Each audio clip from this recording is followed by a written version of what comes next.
सऊदीया के साथ तो बहुत पुरानी रिश्तेदारी है हमारी, इस डिफेंस की बहुत ज़्यादा है। 1979 में 20 नवंबर कुछ बदबख्तों ने कब्जा कर लिया था खाना काबा पर, और तकरीबन 15 दिन तक ये बैटल जारी रही थी। और वो दहशतगर्द वो थे जो कब्जा करके और उन्होंने हॉस्टेज बना लिया था इबादत गुजारों को। एक बार उस वक्त भी सऊदी अरब को याद आया था तो पाकिस्तान की आर्मी याद आई और कमांडोज याद आए। हमारे कमांडोज ने जाकर 15 दिन तक corridor to corridor, room to room खाना काबा को क्लियर किया था। उस वक्त उन्होंने कहा कि S-400 जो हमारे तबाह नहीं हुए, लेकिन ये नहीं कहा कि S-400 ने पाक फिजाइया के 5 जहाज भी मारे हैं।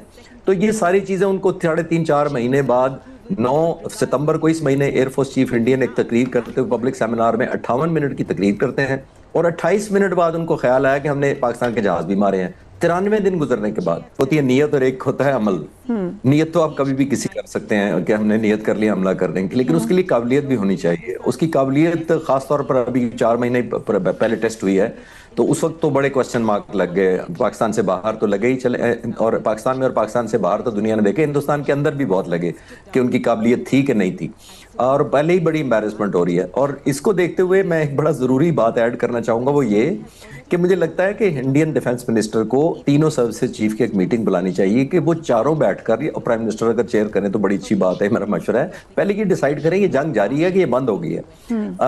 इंडियन एयरफोर्स चीफ 3 दिन पहले कहते हैं कि हमसे दुनिया को सीखना चाहिए कि कैसे टाइमली ऑपरेशन करना है और कैसे उसको क्लोज डाउन करना है आफ्टर हैविंग अचीव्ड ऑब्जेक्टिव्स। तो ये तो IAF चीफ कह रहे हैं, तो इसका मतलब है उन्होंने खुद कह रहे हैं कि हम दुनिया को सिखाना चाहते हैं, सीखे हमसे दुनिया कि कैसे फोकस किस्म का ऑब्जेक्टिव अचीव करके क्लोज कर दिया जाता है ऑपरेशन। वो कह रहे हैं क्लोज कर दिया, वो कह रहे हैं अभी जारी है। तो वो मेरी खुद भी समझ नहीं आ रही। और आप नोट करें कि उनके इतने मुतजाद बयानात हैं। चीफ ऑफ डिफेंस स्टाफ ने सिंगापुर में कहा हमारा नुकसान हुआ है, उस वक्त जहाज़ों का कोई फायदा जो उनको हुआ था हमारे जहाज़ों का जिक्र नहीं किया।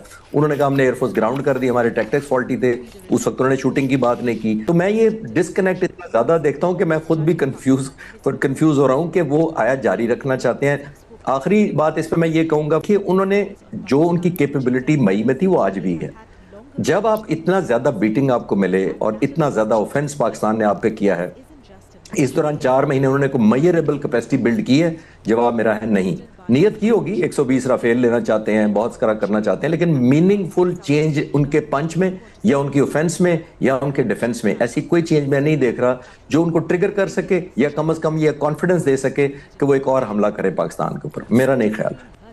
देखिए मायदा बहुत अहम है क्योंकि ये वक्त की ज़रूरत है, क्योंकि ये रियलाइज़ किया हमारे अरब दोस्तों ने और ख़ासतौर पर सऊदी अरब ने, और कतर अगर करे तो बहुत अच्छा हो जाएगा। इन्होंने ओवर ए पीरियड हम ये रियलाइज़ किया है कि जो सऊदी अरब को इस वक्त जहाज़ नहीं चाहिए। कतर के पास जितने राफेल हिंदुस्तान के पास है, कतर के पास भी उतने ही राफेल है 36। उनके पास यूरो फाइटर 36 है कतर के पास, उनके पास F-15 था। उनके पास जहाज़ों की कमी नहीं है, एक बात क्लियर रखें। सऊदी अरब के पास भी जहाज़ों की कमी नहीं है। जिस चीज़ की कमी मोहम्मद बिन सलमान को लगी होगी वो है यकीन और एश्योरेंस कि जिस वक्त हमें इन चीजों की जरूरत पड़ेगी हम इस्तेमाल कर सकेंगे। मोस्ट लाइकली आंसर है नो।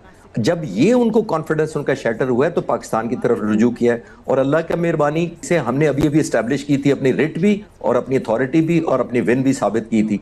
तो वो टाइमिंग कोइंसाइड कर गए हैं। बेशक मुज़ाकरात बहुत पहले से चल रहे थे, ऐसे मुज़ाकरात रातों रात नहीं हो जाते, लेकिन जब सऊदी अरब ने ये देखा कि जब वक्त आया और जब भी आइंदा भी वक्त आएगा तो इजराइल और अरब मुल्कों के दरमियान अगर कोई चॉइस अमरीकी सदर को करना पड़ा तो वो इजराइल का चॉइस करेंगे, जिसकी वजह से उनको ये न्यू रियलिज्म आया है जो कि अप्रिशिएबल है। मैं तो इसको अप्रिशिएट कर रहा हूँ कि उन्होंने ग्राउंड रियलिटीज को माना है और अपने आप को ये बताया है कि अब डिपेंडेंसी अमेरिका के ऊपर डायरेक्टली या इनडायरेक्टली किसी सूरत भी अश्योरेंस नहीं देगी। आप वेपन जितने मर्जी उनसे खरीद लें।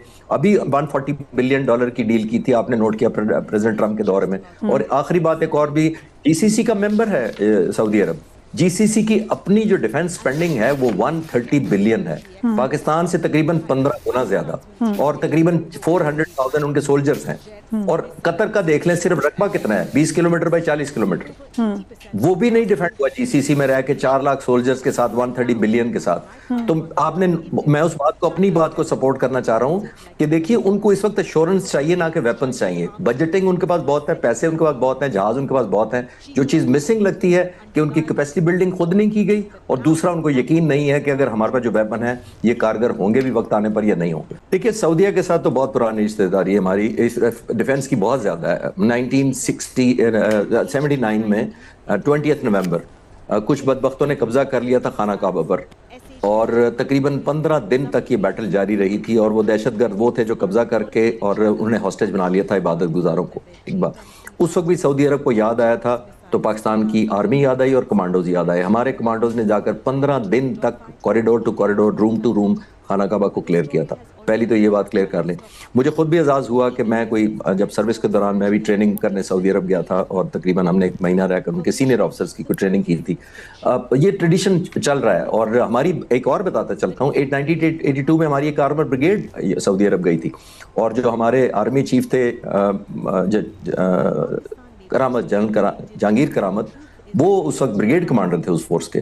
تو میں آپ کے ویورز کو بتاتا چلوں کہ یہ ٹریڈیشنل ہسٹری ہے. سعودی عرب کا ہمارے پہ ٹرسٹ پہلے بھی رہا ہے، اب اس کو فارملائز کر دیا گیا اس بانڈ کو. یہ بہت اچھا ہوا ہے، کیونکہ ڈاکومنٹ ہونا ایک اور چیز ہے، آپ کو پیس ٹائم میں ڈیولپ کرنا پڑتا ہے. آپ کو پیس ٹائم میں جہاز لے کر کیپیسٹی بلڈنگ کرنی پڑتی ہے، وار لائک ٹریننگ کرنی پڑتی ہے. جیسے پاک فضائیہ نے رافیل مارچ 2022 میں لیے اور 3 سال تک اینٹی رافیل ٹیکٹکس تیار کیے کہ جب کبھی رافیل سے مقابلہ ہوگا تو ہم نے اس طرح امپلوائے کرنا ہے اس جہاز کو. تو یہ پیس ٹائم میں کرنا چاہیے. پاکستان اور سعودی عرب میں جو بھی کولیبریشن ہو، ہم ظاہر ہے خدا نخواستہ کسی برے وقت کا انتظار نہیں کر سکتے. آج جب بھی ملیں، اب سے لے کر ہمیں شروع کرنا پڑے گا کہ ہم ایسی ٹریننگ کریں جو نیئر ریئلزم ہو اور کیپیسٹی بلڈ کریں، اور وقت آنے پر سرپرائز نہ ہو انپلیزنٹلی. دیکھیں، China should be ethically, technically, militarily, politically, diplomatically should be on board. مجھے تو لگ رہا ہے اس کی وجہ سے کہ ہم ایک ایکسٹینڈڈ ورژن چائنا کو دے پانے کی پوزیشن میں، اور ایک ویکیوم ایسا ہے جو امریکہ نے خالی کیا ہے. دیکھیے، جو ڈیفیسٹ ہوا ہے ٹرسٹ کا سعودی عرب کی نظر میں یا انڈائریکٹلی، اور ڈائریکٹلی قطر کی نظر میں، یہ کس نے کریٹ کیا؟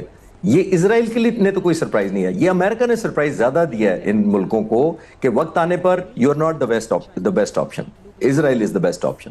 ایک بات تو انہوں نے جو ویکیوم چھوڑا ہے امریکہ نے، وہ چائنا فل کرنے کی بالکل کیپیسٹی بھی رکھتا ہے. پاکستان ایک بہترین میڈیم بن سکتا ہے. اور یہ میں اپنا پوائنٹ آف ویو پیش کر رہا ہوں، obviously مجھے پالیسیز نہیں پتا، but this can be a great bridging time between Middle East and China. Pakistan obviously being the pivotal role جو پاکستان کا، ایک ہوتی ہے نیت اور ایک ہوتا ہے عمل. نیت تو آپ کبھی بھی کسی کر سکتے ہیں کہ ہم نے نیت کر لیا حملہ کر دیں گے، لیکن اس کے لیے قابلیت بھی ہونی چاہیے. اس کی قابلیت خاص طور پر ابھی 4 مہینے پہلے ٹیسٹ ہوئی ہے، تو اس وقت تو بڑے کوسچن مارک لگ گئے. پاکستان سے باہر تو لگے ہی چلے، اور پاکستان میں اور پاکستان سے باہر تو دنیا نے دیکھے، ہندوستان کے اندر بھی بہت لگے کہ ان کی قابلیت تھی کہ نہیں تھی.